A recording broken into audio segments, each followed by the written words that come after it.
La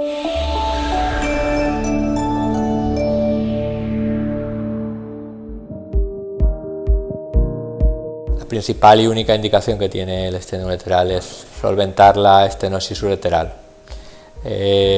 Las estenosis ureterales pueden tener diverso origen, pueden ser intrínsecas, entendiendo por intrínseca los daños en el interior del uréter, consecuencia de determinadas patologías, sobre todo la más frecuente la litiásica, y quizá en segundo lugar los tratamientos neurológicos que pueden tener como consecuencia una estenosis ureteral intrínseca. Estenosis ureterales extrínsecas, aquellas que vienen de un estrechamiento del uréter por patología que se encuentra fuera de él, y diría yo que la principal causa son los tumores del retroperitoneo. También las iatrogenias no urológicas, procesos quirúrgicos para el tratamiento de patología ginecológica o de aparato digestivo que también pueden provocar estenosis iatrogénicas del uréter. Y luego en tratamientos quirúrgicos nuestros, sobre todo procesos oncológicos que necesitan de reconstrucción, cistectomía y reconstrucción del aparato urinario, bien para neovejigas o bien para asas ileales, donde la estenosis por defecto quirúrgico también es prevalente y puede ser solucionada con los stents.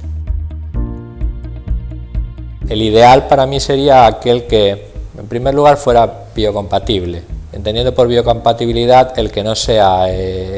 lesivo, dañino o rechazado por los tejidos del organismo,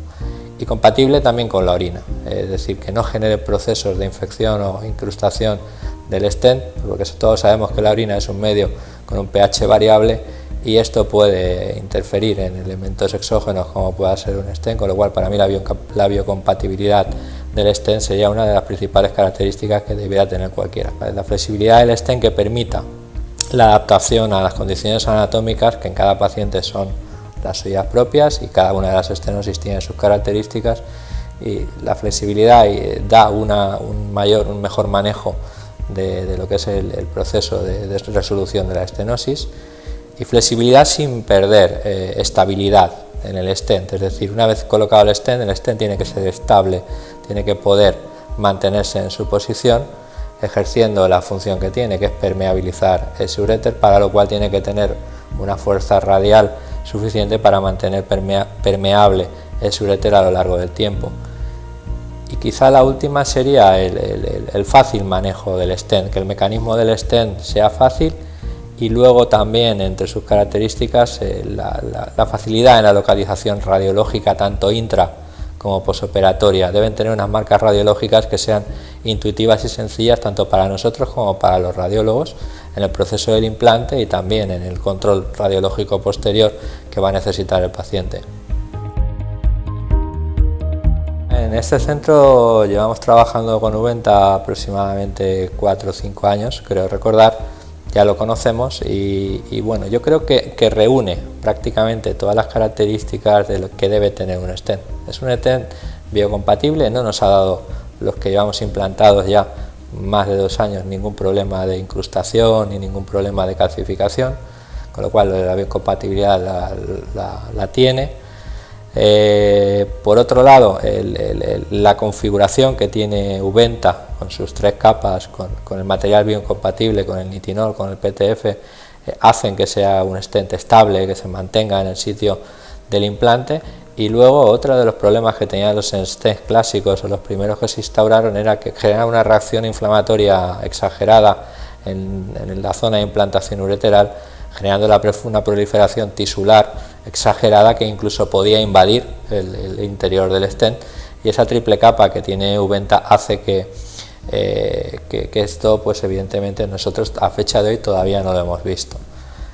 Por otro lado, el stent Uventa cumple con la función que debe tener cualquier stent, que es mantener permeable lo que es la luz del uréter, con lo cual conseguimos mantener en el tiempo abierta esa estenosis, y eso debemos presumir que es porque tiene una fuerza radial suficiente a pesar de su elasticidad para cumplir con su objetivo. Y finalmente yo creo que el dispositivo o el manejo de Uventa es intuitivo y sencillo, y con unas marcas radiológicas que son relativamente sencillas de identificar, y por tanto es sencillo posicionar el stent.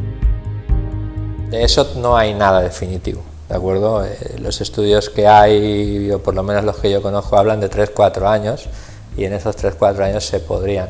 retirar. Ahora bien, si llevamos esto al terreno del stent coronario, los stents coronarios se implantan y no se retiran, con lo cual, si asimilamos esto, si el material es biocompatible, si el material no genera incrustación o no hay ningún problema local por el stent, creo que podríamos plantearnos, y creo que vamos a ir hacia ahí, el dejarlo y no retirarlo. La implantación del stent Uventa o de cualquier tipo de stent, pero estamos hablando de Uventa, bueno, requiere pues, de un aprendizaje endourológico y del conocimiento de la anatomía, tanto por vía anterógrada, desde el riñón hacia abajo, o por vía retrógrada. Entonces, ahí cada caso y cada estenosis debe ser estudiada preoperatoriamente y planteado cuál va a ser el mejor manejo, el anterógrado o el retrógrado, o simultáneo, ¿de acuerdo? Porque bueno, la longitud y la intensidad o la gravedad de la estenosis en cada caso pues depende de cuál es la etiología, del tiempo de evolución, etcétera. Normalmente el primer paso o el paso clave es tutorizar o permeabilizar la estenosis, lo cual lo hacemos a través de una alambregría en el caso que no sean estenosis completas, que pueden llegar a verlas. Y sobre eso ya empezamos a trabajar o bien con balones de dilatación o bien con el empleo del láser, generando una apertura de la zona estrecha lo suficiente para que haya paso, y ahí es donde viene la función del stent. Nosotros podemos abrir el paso en el uréter con diferentes formas, sobre todo con el empleo de balones de dilatación o con el láser, pero ahí es donde está el principal problema, es decir, podemos abrir, pero eso puede tener tendencia al cierre, con lo cual el stent lo que hace es el paso que permite que eso quede permanentemente abierto en el tiempo,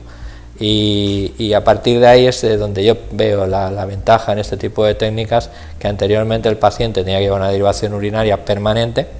o bien normalmente catéteres exteriorizados, y el stent da ese plus de poder mantener esto abierto y no tener la incomodidad de llevar una derivación externa.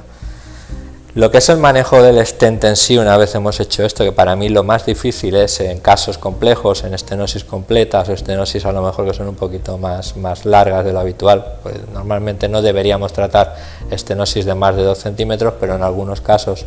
por la comorbilidad del paciente o por la complejidad del campo quirúrgico, se ha intentado y se ha conseguido. Pues lo más difícil para mí, insisto, es conseguir la permeabilidad del uréter, y luego lo que es la colocación del stent es algo relativamente sencillo, porque como os he comentado, es su dispositivo de manejo, su sistema de anclaje permite corregir fallos en la colocación, retirar, abrir, cerrar, y luego las cuestiones, las marcas radiológicas te permiten con facilidad identificar dónde está el principio y el final, y también las diferentes medidas que trae la referencia Uventa pues te permite el tener la posibilidad de en un momento determinado elegir mayor, menor longitud en función del caso. Destacaría dos básicamente, es decir, el sistema de anclaje del stent es un sistema estable y que además te permite corregir defectos de colocación intraoperatorios, es decir, tú lanzas el stent puede moverse y puede ir hacia adelante o hacia atrás y no cubrir la zona estenótica, con lo cual pues si lo liberaras o si se le liberara pues habría fracasado y el stent no sería funcionante y la técnica no habría servido para nada. El sistema de anclaje que lleva te permite el retirar hacia adelante, hacia detrás y posicionar exactamente donde tú quieras el stent. Y de otra parte, en casos en los que no está bien colocado, puedes volver a cerrar el stent y volver a resituarse siempre y cuando no lo hayas lanzado. El sistema es un sistema progresivo, radiológicamente por sus marcas ves perfectamente dónde está el inicio, la parte distal del stent y la parte proximal, y progresivamente ves cómo el stent, por el mallado que lleva, se va abriendo y, insisto, si detectas que no es correcta la posición del stent, simplemente volver a cerrar y volver a recolocar, con lo cual para mí es un sistema de colocación y de anclaje perfecto. En los casos en los que hemos tenido que retirarlo, bien por una migración del stent, que a veces ocurre, o inicialmente no se sabía, no había un consenso de cuánto tiempo. Ha habido pacientes que hemos tenido el stent 2-3 años y lo hemos retirado, y luego todo eso ha quedado perfecto en el sentido de que se ha mantenido abierta la estenosis. Hoy por hoy incluso se aboga en determinados casos la posibilidad de, si no hay problemas de incrustación o intolerancia, el dejar el stent en el organismo e ir controlando su evolución. Pero en los casos que por un motivo u otro haya que retirarlos es relativamente sencillo por las características de configuración del stent. El material que lo constituye es un material termolábil que digamos se retrae con el frío, ¿de acuerdo? El recubrimiento de nitinol, todos sabemos que el nitinol es un material que es hidrocompatible y que además se ve afectado mucho por la temperatura del medio y del fluido. Entonces, bajando la temperatura del interior del stent con una perfusión de líquido frío, de suero frío a 4 o 5 grados centígrados, el stent lo que hace es retraerse, contraerse, con lo cual podemos agarrarlo sencillamente y retirarlo con cistoscopia, si estamos hablando de un breaker o briqueroscopia, o con un ureteroscopio. O sea, es un proceso muy sencillo debido a la biocompatibilidad del stent y a la termolabilidad del nitinol.